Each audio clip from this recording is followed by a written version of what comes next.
जय गुरु जी। शुक्राना गुरु जी। सारी संगत को जय गुरु जी। ओम नमः शिवाय। शिव जी सदा सहाय। ओम नमः शिवाय। गुरु जी सदा सहाय। शिव पुराण का 8वां अध्याय। पापनाशक साधकों के विषयों में प्रश्न। जो आदि से लेकर अंत में है, नित्य मंगलमय है, जो आत्मा के स्वरूप को प्रकाशित करने वाले हैं, जिनके 5 मुख हैं और जो खेल खेल में जगत की रचना, पालन और संहार तथा अनुग्रह एवं तिरोभाव रूप 5 प्रबल कर्म करते हैं, उन सर्वश्रेष्ठ अजर अमर उमापति भगवान शंकर का मैं मन ही मन चिंतन करता हूँ।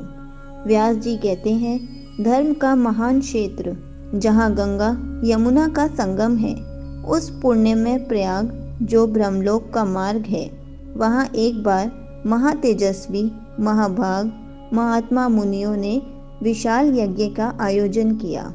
उस ज्ञान यज्ञ का समाचार सुनकर पौराणिक शिरोमणि व्यास जी के शिष्य सूत जी वहां मुनियों के दर्शन के लिए आए।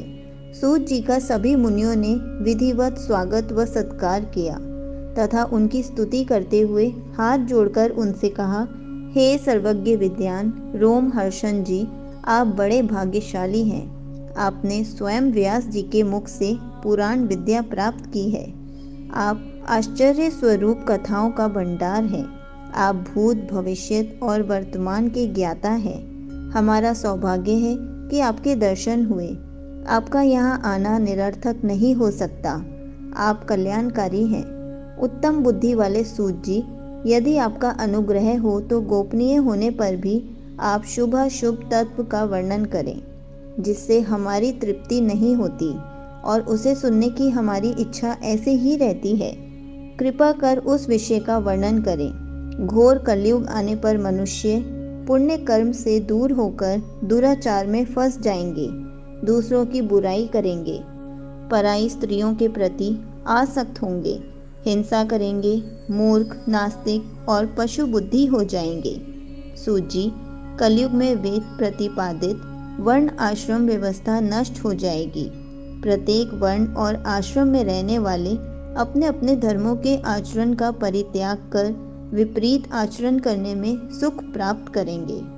इस सामाजिक वर्ण संकरता से लोगों का पतन होगा, परिवार टूट जाएंगे, समाज बिखर जाएगा, प्राकृतिक आपदाओं से जगह जगह लोगों की मृत्यु होगी, धन का क्षय होगा, स्वार्थ और लोभ की प्रवृत्ति बढ़ जाएगी, ब्राह्मण लोभी हो जाएंगे और वेद बचकर धन प्राप्त करेंगे, मद से मोहित होकर दूसरों को ठगेंगे, पूजा पाठ नहीं करेंगे और ब्रह्म ज्ञान से शून्य होंगे।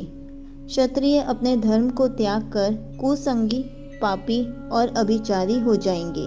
शौर्य से रहित हो वे शूद्रों जैसा व्यवहार करेंगे और काम के अधीन हो जाएंगे। वैश्य धर्म से विमुख हो संकार भ्रष्ट होकर कुमार्गी, धनोपार्जन परायण होकर नाप तोल में ध्यान लगाएंगे।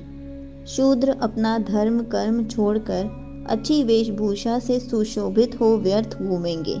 वे कुटिल और ईर्ष्यालु होकर अपने धर्म के प्रतिकूल हो जाएंगे, कुकर्मी और वाद विवाद करने वाले होंगे। वे स्वयं को कुलीन मानकर सभी धर्मों और वर्णों में विवाह करेंगे। स्त्रियां सदाचार से विमुख हो जाएंगी।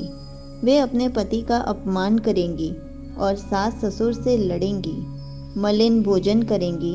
उनका शील स्वभाव बहुत बुरा होगा।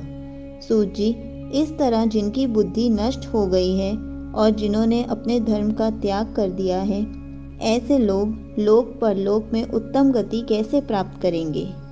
इस चिंता से हम सभी व्याकुल हैं। परोपकार के समान कोई धर्म नहीं है।